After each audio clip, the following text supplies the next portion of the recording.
नमस्कार. प्राध्यापक BG मांगले, जागर टाइम्समध्ये आपल्या सर्वांचं मनापासून स्वागत. मित्रांनो, दसरा झाला. या दसऱ्याचं कवित्व दसरा मेळाव्याच्या निमित्तानं संपूर्ण महाराष्ट्रभर आहे.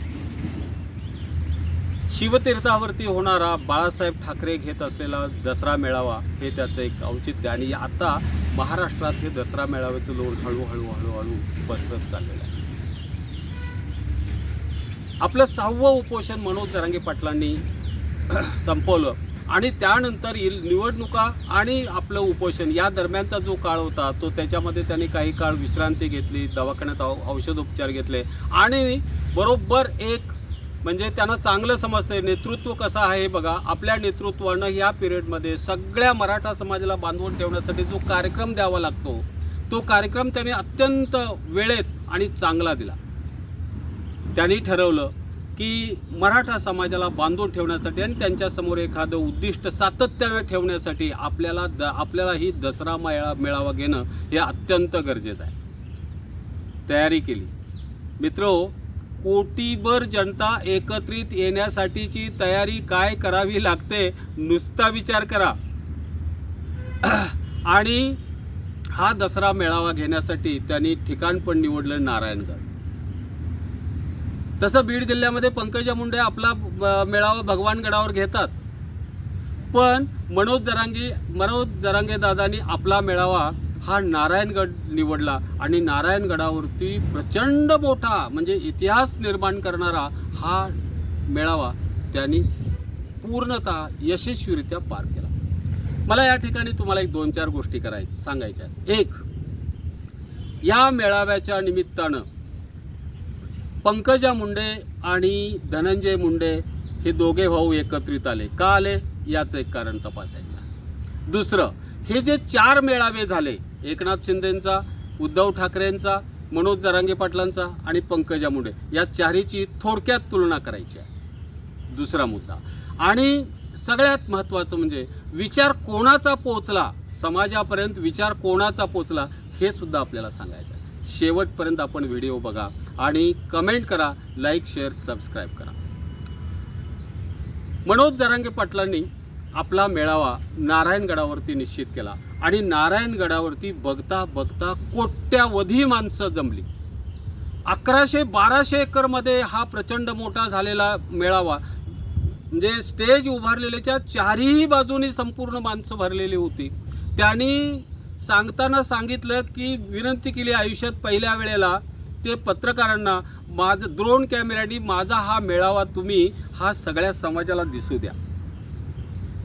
बघा, हा पहिल्याच वेळा त्यांनी सांगितलं, आणि एवढा प्रचंड मोठा मेळावा बघून ते स्वतःसुद्धा भावनिक झाले. त्यांनी सुद्धा उपस्थितींच्या समोर, त्या सर्व माणसांच्या समोर नतमस्तक झाले.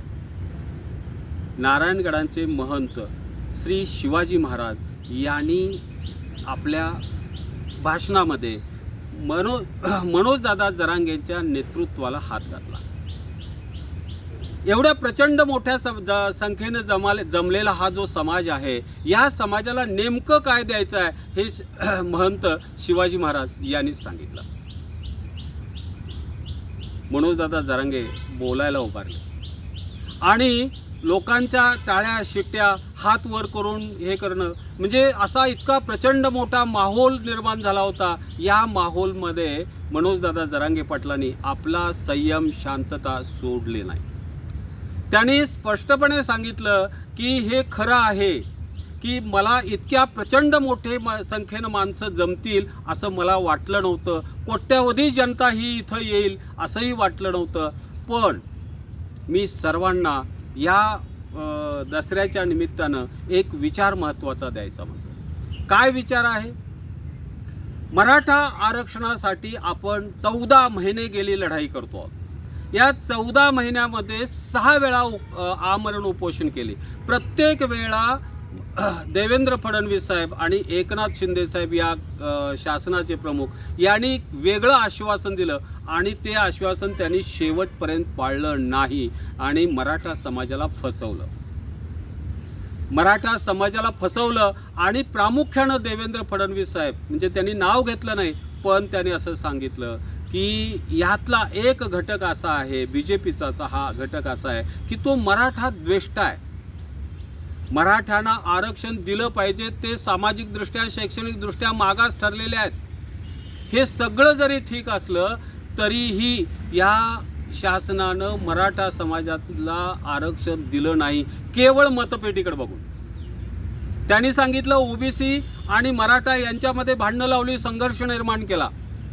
त्या संघर्षाचे परिणाम आज बघत आहोत की ओबीसी समाज हा पूर्णतः मराठा समाजाच्या काही म्हणतोय, सर्वच नाहीत, ग्रामीण भागात जा, आजही सगळा समाज हा एकत्रित नांदतोय, मराठा ओबीसी एकत्रित आहे. पण वातावरण निर्माण करण्यामध्ये ज्यांनी हा संघर्ष निर्माण केला ते यशस्वी झालेले आहेत असं म्हणावं लागेल. त्यांनी म्हणजे त्यांच्या भाषणामध्ये नेहमी असं जातीचं कारण असतं, हिंदू मुसलमान असं असतं, तर हे सगळं त्यांनी सोडून सांगितलं आपल्याला आरक्षण मिळवायचं आहे. आणि ज्यांनी आपल्याला आरक्षण दिलेलं नाही त्यांना सांगतो, या नारायणगडाचा संदेश सांगतो की ज्यांनी आपल्याला आरक्षण टोलवलेलं आहे, ज्यांनी आपल्याला आरक्षण दिलेलं नाही त्यांना येत्या निवडणुकीत उखडून फेकून द्यायचं आहे. हा नारायणगडाचा संदेश दादानी जाता जाता अगदी रागात देऊन टाकला. आरक्षण तर द्यायचं नाही, महाराष्ट्रांचा द्वेष करायचा, मग कशा पद्धतीनं मराठा समाजाची मतं मिळवायचं यासाठी गेल्या 3 म्हणजे कॅबिनेटच्या बैठकीमध्ये 150च्या वर निर्णय घेतले. आणि यामध्ये मराठा समाजाला म्हणजे एकतर चिडवायचा, खुन्नस द्यायचा प्रयत्न केला. जे शासनानं जेवढा म्हणून मराठा समाजावरती अन्याय करता येईल तेवढा अन्याय केला. मनोज दादांनी आपल्या भाषणामध्ये प्रामुख्यानं मराठा समाजाच्या समोर आणि बहुजन समाजाच्या समोरील प्रश्नांची चर्चा केली. त्याच्यामध्ये या बहुजन समाजाला, मराठा समाजाला शिक्षणाचा मोठा प्रश्न आहे. शिक्षण, कौशल्यपूर्ण शिक्षणासाठी आज कोट्यावधी रुपये मोजावे लागतात, लाखो रुपये मोजावे लागतात. कसं द्यायचं हा मराठा समाजाच्या समोरचा प्रश्न आहे. शिक्षण आहे, आरोग्याचे मोठे प्रश्न आहेत, शेतीचे प्रश्न आहेत, शेती उत्पादनाच्या दराचे प्रश्न आहेत, नोकरीचे प्रश्न आहेत. आणि हे सगळे सोडवण्यासाठी शासनाचं या मागास ठरलेल्या मराठा समाजाला मदतीची, सबळ करण्यासाठीची हाक घेतली होती. पण ती हाक या शासनानं धुडकावून लावली. सगळ्याच बांधवांना ते बोलताना म्हणाले की आपण सगळे एकत्रित राहू आणि या शासनाचा म्हणजे समाचार घेऊ. आणि हे जर का आपण केलं नाही तर आपल्याला येणाऱ्या पिढी आपल्याला आपल्याला म्हणजे मान्य करणार नाहीत आणि पिढी आपल्या विरोधात जाईल. आपल्या आईबापांनी, बापजाद्यांनी काय केलं असा आपल्याला प्रश्न विचारेल. आपल्या लेकरा बाळांच्या शिक्षणाचा आहे, नोकऱ्यांचा प्रश्न आहे. हे सगळे प्रश्न या आरक्षणाशी जोडलेले गेले आहेत. आणि म्हणून जर या निवडणुका जाहीर होण्यापूर्वी जर या सरकारनं मराठ्यांना आरक्षण दिलं नाही आणि बहुजन समाजाचं काम केलं नाही, कारण धनगर समाजाचंही त्यांनी आरक्षण दिलेलं नाही, तर या नाकाम सरकारला आपण उखडून फेकून देऊया. मित्रो, दुसरा मुद्दा, 4 मेळावे झाले. सर्वाधिक गर्दी कोणत्या मेळाव्याला होती? जनतेनं सगळे मेळावे पाहिले. पहिला मेळावा घेतलेला आहे तो म्हणजे उद्धव ठाकरे साहेबांनी शिवाजी पार्कावर, शिवतीर्थावरती, जिथं त्यांचा पारंपरिक दसरा मेळावा होतो त्या ठिकाणी त्यांनी या जनतेला, महाराष्ट्रातील तमाम जनतेला आव्हान करताना सांगितलं की भारतीय जनता पार्टीनं, त्यांचं राजकीय मेळावा आहे तो, भारतीय जनता पार्टीनं सगळा म्हणजे एकूण समाजावरती कशा पद्धतीनं अत्याचार केला, कशा पद्धतीनं कायदा व्यवस्था ही बासनात गुंडाळून ठेवलेली आहे. केवळ निवडणुकाच डोळ्यावर ठेवून सगळ्या 5 वर्ष कामकाज कसं केलं जातं याच्याविषयी सांग. अदानी आणि अंबानी यांच्या घशामध्ये आता आणखी नवीन जमिनी कशा घातल्या जात आहेत, त्यांना ते टेंडर्स देण्यात यावेत यासाठी निवडणुका पुढे ढकलल्या, अशा पद्धतीचे आरोप झाले. ते आरोप आदित्य ठाकरे साहेबांनी केले. म्हणजे या मेळाव्यामधून पुरेपूर जेवढ्या समस्या महाराष्ट्राच्या समोरच्या होत्या त्याच्यामध्ये सर्वाधिक समस्या आहे महिलांच्यावरील अत्याचार असतील, लहान मुलींच्यावरती अत्याचार असतील आणि त्याच्यावरती कारवाई झालेली नाही याच्यावरती असेल. छत्रपती शिवाजी महाराजांच्या पुतळ्याचं राजकारण ज्या पद्धतीनं भारतीय जनता पार्टीने केले त्याच्यावरही त्यांनी कडाडून हल्ला केला आहे. हे झालं उद्धव ठाकरेंच्या. त्याच वेळेला BKC मैदानावरती मुख्यमंत्री एकनाथ शिंदेने मेळावा घेतला. मेळाव्याला सुरुवातीला गर्दी दिसून आली, पण हळूहळू बघता बघता गर्दी ही एकदम पातळ झाली, म्हणण्यापेक्षा उठून माणसं गेली. असं म्हणतात की 70-75% जागा या रिकाम्या राहिल्या. एक तर मुख्यमंत्री शिंदे हे काय वक्तृत्व कलेचं आदर्श उदाहरण वगैरे असं काही नाही. त्यांचं वक्तृत्व इतकं चांगलं नाही, पण त्यांनी भावनिक करण्याचा प्रयत्न केला. ज्या योजना शासनानं समाजाला दिलेल्या आहेत, या योजना कशा पद्धतीनं पोचल्यात आणि मी किती चांगलं काम केलं हेच त्यांनी सांगायचा प्रयत्न केला, पण त्याच्यामध्ये ते फारसे यशस्वी झालेत असं आम्हाला वाटत नाही.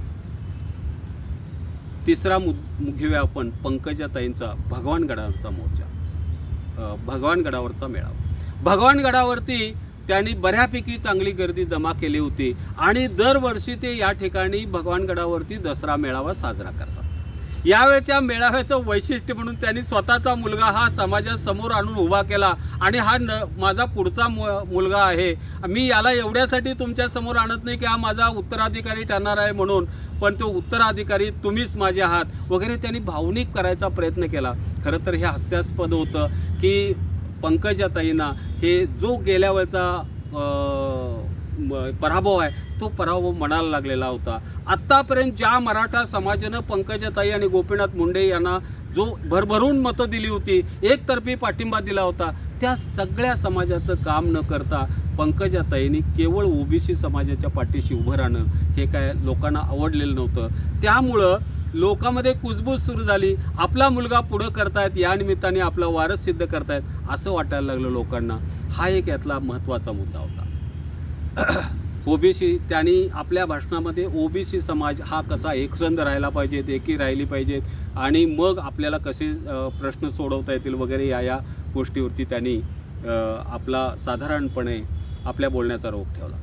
त्यानंतर सगळ्यात शेवटी आपल्या मनोजदादा जरांगेंचा मेळावा. मित्र, तुम्हा सगळ्यांनी आपण आत्तापर्यंत सुरुवात केली तो मनोजदादा जरांगेंच्याच मेळाव्यानं सुरुवात केली, त्यामधील विचारानंच आपण सुरुवात केली. उपस्थितीच्या बाबतीत जगातील सगळ्या उपस्थितीचे रेकॉर्ड तोड अशी उपस्थिती ही मनोजदादा जरांगेंच्या नारायणगडावरची होती. चारी बाजूने माणसं वरती आलेली होती, लाखो वाहनं होती, कोट्यावधीची जनता हजर होती आणि त्याला संदेश हा मनोजदादा जरांगेंनी दिला. तो संदेश असा होता, जे सत्ताधारी मराठ्यांचा आणि जे सत्ताधारी बहुजन समाजाचं काम करणार नाही त्यांना आता उकडून फेकण्याची वेळ आलेली आहे, हा संदेश त्यांनी दिलेला आहे. एक महत्त्वाचा मुद्दा सांगतो पुढचा तिसरा, की या दसरा मेळाव्याच्या निमित्तानं पंकजाताई मुंडे आणि धनंजय मुंडे हे दोघेजण भाऊ एकत्रित आले. त्यांनी ओळखलं मराठा समाजासमोर आपल्याला टिकावदार धरायचा असेल तर आपल्याला दोघांनाही आता एकत्र येण्याशिवाय पर्याय नाही, अन्यथा मराठा समाजासमोर आपला टिकाव लागणार नाही. म्हणून या भगवानगडावरती घेतलेल्या मेळाव्याला पंकजा मुंडे आणि धनंजय मुंडे मंत्री हे दोघेजणही एकत्रित आले. हे या एका मेळाव्याचं वैशिष्ट्य असं म्हणावं लागेल. मित्र, पुढचा शेवटचा मुद्दा सांगतो की समाजाला कोणता विचार पोहोचला आणि तो कोणता विचार समाजाने घेऊन बाहेर पडला. ज्यावेळेला पत्रकाराने विचारलं की एकनाथ शिंदेंचा मेळावा कसा झाला, त्यावेळेला म्हणजे बोलताना पत्रकारांनी किंवा लोकांनी असं उत्तर दिलं की हा ठीक झाला, चांगला झाला. पंकजाताईंच्या मेळाव्याच्या विषयी सुद्धा पत्रकारांनी काही जणांना विचारलं की काही सोशल मीडियावरच्या पत्रकारांनी विचारलं की मेळाव्याचं बाकीत काय, तर एकाने कुत्सितपणे शेवटी सांगितलं की आपला पुढील वारसदार त्यांनी या मेळाव्यात जाहीर केला. असू दे, जो भाग असेल तो. पण मनोजदादा जरांगे पाटलांच्या मेळाव्याचं बाकीत किंवा मेळाव्यातनं काय विचार पोहोचला समोरच्या जनतेला तो त्यांनी सांगितलं की आम्ही शेतकरी आहोत आणि शेतकऱ्यांच्या उत्पादनाला दर या शासनात मिळत नाही. आजही 10 वर्षापूर्वीचा दर ही फडणवीस साहेब आणि हे शासन देतं आहे, यांना उचलून फेकणं हीच गरजेचे आहे. मनोजदादांनी हा विचार आम्हाला दिलेला आहे. म्हणजे केवळ मनोजदादांनी मराठा समाजासाठी बोलले नाहीत, तर समस्त उपस्थितांच्यासाठी बोलले, 12 बलुतेदारांच्यासाठी बोलले. आणि शेवटचा विचार जो होता तो म्हणजे उद्धव ठाकरेंनी जो विचार दिला तो विचार सगळ्या पत्रकारांनाही पोचला आणि उपस्थितांनाही पोचला. त्याच्यामध्ये बोलताना एका भगिनीनं सांगितलं की महिलांच्यावरती होणारे जे अत्याचार आहेत ते 1,500 रुपयानं भरून निघणार नाहीत. त्या 1,500 रुपयाच्या ऐवजी महिलांच्यावरती होणारे, लहान माझ्या बाळांच्यावरती होणारे अत्याचार थांबवा, दुसरं आमचं काहीही म्हणणं नाही. मित्रो, हा नारायणगडाचा संदेश या नावानं केलेली ही जी पोस्ट आहे, आपण आवर्जून लाईक, शेअर, सबस्क्राईब करा. धन्यवाद.